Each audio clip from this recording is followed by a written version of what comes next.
As parents, our aim is to nurture and guide, but sometimes without realizing it, we might use manipulation tactics when disciplining. These tactics often negatively impact behavioral outcomes in children. Today, we're unpacking what some of these tactics are, how they affect children, and most importantly, how we can foster healthy, open communication with our children. Let's start with revision of reality. Revision of reality is a form of emotional manipulation where the facts and events are twisted or downplayed. Let's say Sam becomes very upset with his teenager, Alex, for not cleaning his room, leading to a heated argument. During the argument, Sam shouts, "You never listen to me or do anything I ask." A few days later, when discussing the argument with another family member, Alex recalls Sam shouting. However, Sam interjects saying, "I never raised my voice, and I certainly didn't say you never do anything I ask. You're just too sensitive and exaggerating things." In this example, Sam is outright denying their actions and words, despite Alex's clear memory of the event. This manipulative tactic attempts to make Alex question his memory and perception of the incident. In this scenario, Sam should have admitted what happened and said, "Yes, I yelled at you, we did have an argument, I want to talk about this with you." It doesn't mean that what Alex says in return is going to be necessarily factually correct, because teenagers and young children see the world very differently and they're more prone to reacting than to be proactive. Yes, they can be infuriating and frustrating. Then some of them think they know it all. My son went through that teenage phase. He's 22 years old now. I fully understand how it feels to have a teenager and to be tired and frustrated.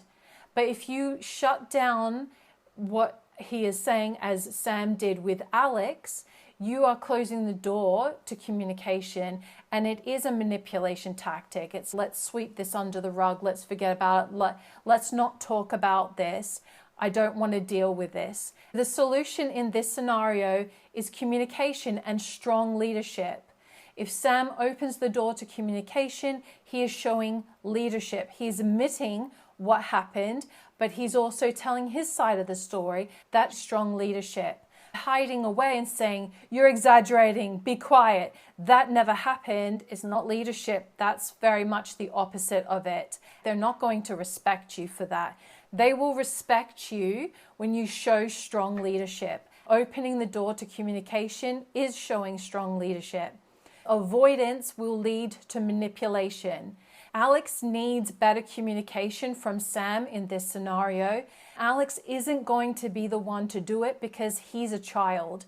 He needs to be taught how. We're going to have a look at emotional overload.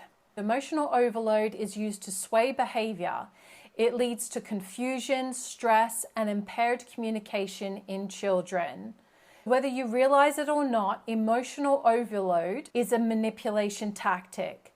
I had a parent tell me one of the biggest lessons that he's learned from my materials is that he often brings bazookas to toothpick fights. I found that analogy quite funny.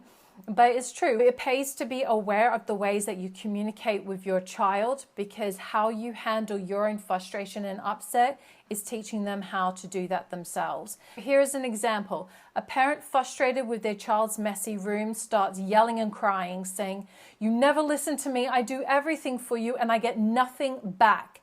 You don't care about anyone but yourself. You're selfish.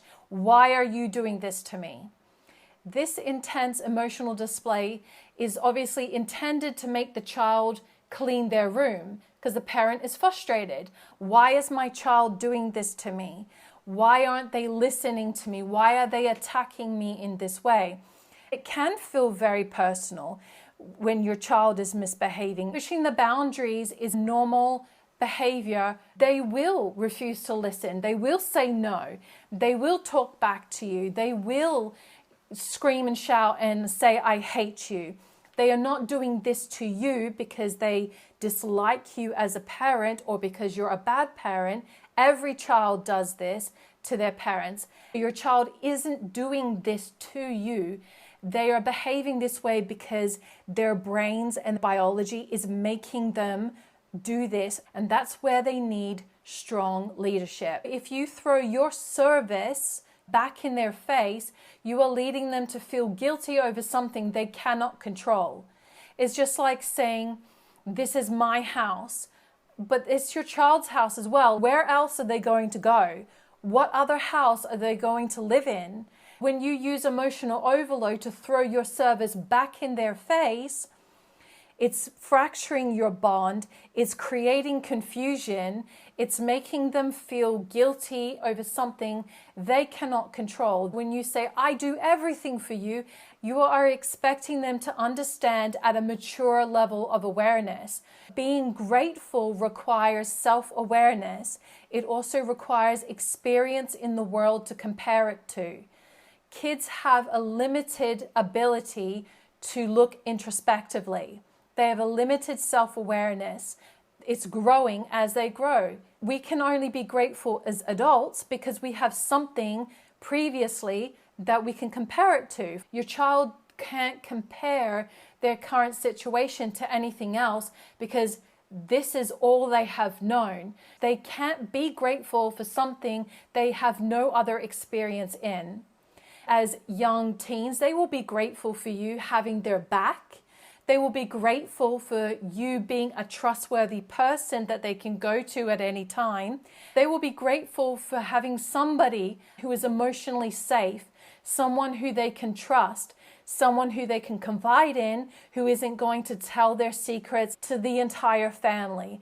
Use strong leadership and you will breed gratefulness in them. Gratefulness doesn't come by telling someone to be grateful. It has to come from inside of them. It can't be forced on the outside.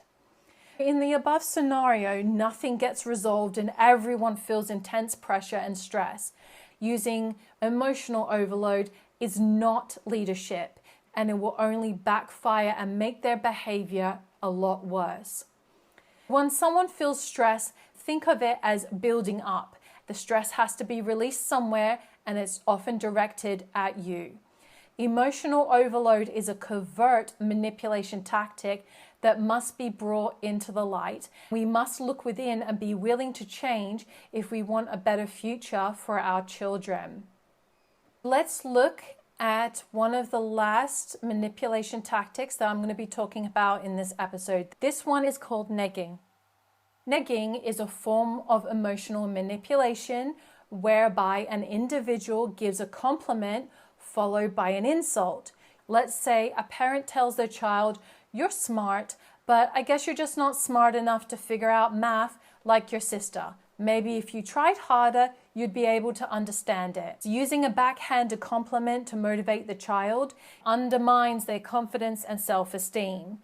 The child isn't going to hear the compliment or think that your compliment is genuine. In fact, when someone does that, the compliment isn't genuine. It's just used as a manipulation tactic to try and soften the criticism of what they want to say. There are other ways to help and motivate a child who isn't that good at math. You don't need to criticize and compare them to another child. I think negging is like one of the worst forms of emotional manipulation because it can be done subtly. It's like giving you a hug and then slapping you with the same hand. It is very confusing for children when they experience this from their caregivers. They don't know what to do with this information. Here are some more examples of negging. After a child wins a local art contest, the parent says, "That's great, but imagine if you actually spent more time on it, you could do better." Maybe the parent is saying that because they think they're motivating the child. This is a backhanded compliment. This is backing up a compliment with a criticism. If you want to help your child spend more time on their art, you could say that at a separate time.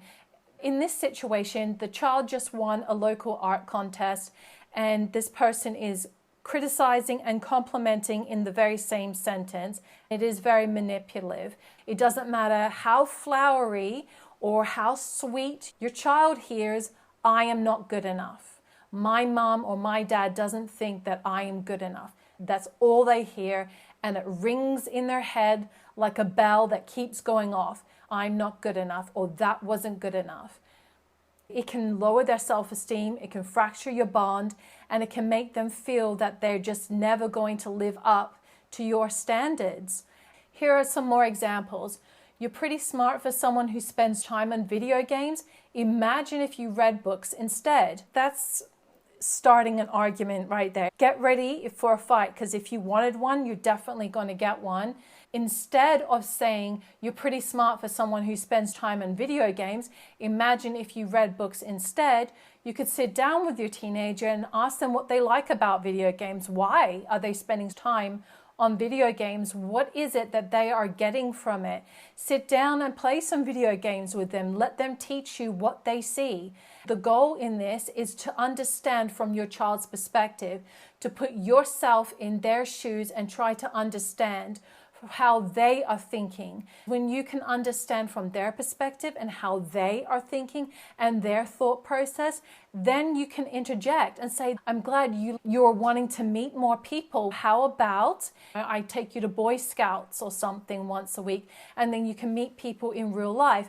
Or how about I take you to a Pokemon trading club or something like that, where you can meet other kids face to face? My son particularly was very interested in video games, and where I lived we had a very small store. In the back they had computers where you can do battles with other people, play video games. My son wanted to play video games because he was interested in the challenge, and some of these video games are very challenging. I saw that he was very smart. He wanted something that would really push him to his limits and something that he could constantly overcome. That's what he was getting from these games. He also wanted the social interaction he was getting from other players. Then I would take him to these clubs, and the great thing is, because he got out of the house, he got to meet other people, he increased his social connections, and was doing something that he enjoyed at the same time. That's how you can help your child and encourage them to do different things. Ask them what they are getting out of it. Perhaps they're just bored and they don't have anything else to do, and now it's become a habit. Watch their behavior and be a little bit of a detective. Have a look at what they're actually getting from these things. Then you will be better equipped to help them from a leadership position, rather than using an emotional tactic like negging to try and get what you want from them. Let's look at some more examples of negging. After a child spends hours on homework, the parent remarks, "You finally finished? I guess you're not as quick as your classmates, but maybe you should work on your speed." In this case, maybe the parent is trying to encourage the child to go a little bit faster. "Oh, look what your friend is doing. They finished in an hour. You spent hours doing it." All they hear is, "I'm not good enough." Let's have a look at the next one. "Your cousin always gets straight A's and plays sports. It's interesting how different you two are, considering you barely pass and don't do much else." I've heard this a lot from grandparents. My own grandparent used to say things like this. I always thought that my cousin was like this perfect person. And then I saw my grandmother interact with my cousin and realized she's doing the same thing to my cousin as well. She's making us both feel terrible and comparing us to everybody else. Don't compare your child to their sibling, to yourself, to anyone. Your child's success is determined by their own baseline. As a teacher, that is what made a difference in my classroom. I was teaching a variety of children that had different needs. Some had ASD, some had ADHD, some just had basic learning difficulties. And what I did with every single one of them is I judged them on their baseline, not at what I expected them or what their parent expected them. When a child first started with me, I would record all of their baselines and give them very simple little tests, and I would make notes of it, and then I would approach the parent saying, "You want them to be like this person in the class, but this person in the class is much more advanced for whatever reason, and your child is at this level. Let's look at your child's baseline and let's work from there." It's never a healthy thing to compare a child to everybody else around them. They should be competing with their best self, their self yesterday, because comparison in that context can demotivate a child, and all they hear is, "I'm not good enough." What happens is that you shut the door to communication, they shut down, behavior gets worse. Let's have a look at another one. A parent watches their child preparing a simple meal and comments, "Are you sure you can handle that? Last time you tried, it was barely edible. Maybe stick to something a bit more simple." They're not going to hear anything encouraging out of that. They're going to hear, "I'm simple, I'm not smart, I can't do it."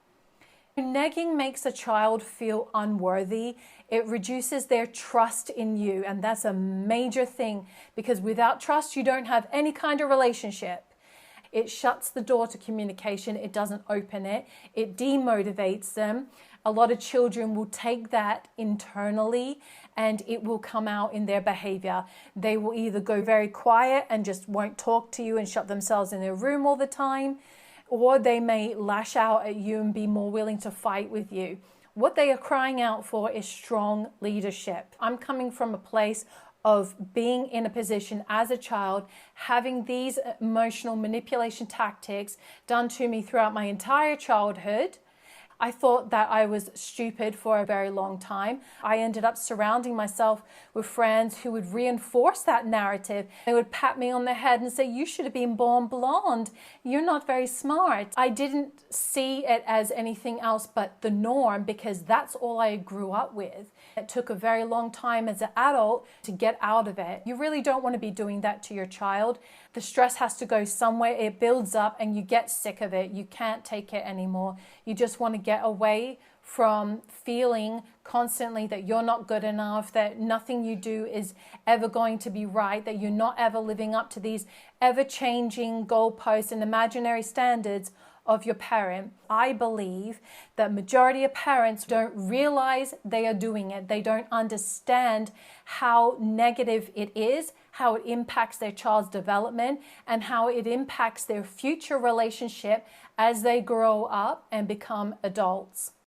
I'm going to finish up this episode by talking about defensive coping. These are one of the outcomes that could happen as a result of using these manipulation tactics when disciplining your child. I need to preface this by saying defensive coping can occur without a parent using emotional manipulation tactics, but this is also a very likely outcome. Defensive coping is a common response to stress. It is designed to protect someone from unpleasant emotions like anxiety and guilt. What do defense mechanisms defend against? Above all else, defense mechanisms shield the individual from the emotional discomfort elicited by stress, such as anxiety. They're feeling emotional discomfort, and a defensive coping mechanism is a way to help them be shielded from that, to help them eliminate the stress, because they don't have the communication skills they need to relieve that stress or that anxiety. Defensive coping is an unconscious process that becomes an automatic response. It's unconscious, it's a response to a stimuli in the environment. This is called a maladaptive coping strategy. Next time your child is defensive, understand that the behavior is a maladaptive coping strategy. They're not doing it deliberately. They're not trying to hurt you or get at you. They have adapted as an evolutionary adaptation, as a response to their environment, to cope with stress and cope with the feelings they're having. That's why I say in all of my resources, especially the Ultimate Guide to Disciplining Without Damage for Every Age ebook, is that we need to look beyond the behavior. This is how you can look past the behavior. You may see a child as being defensive and think you're stubborn. Maybe the child isn't stubborn. They're using defensive coping mechanisms because they have stress and anxiety that they don't know what to do with, and they don't have the communication skills to deal with it any other way.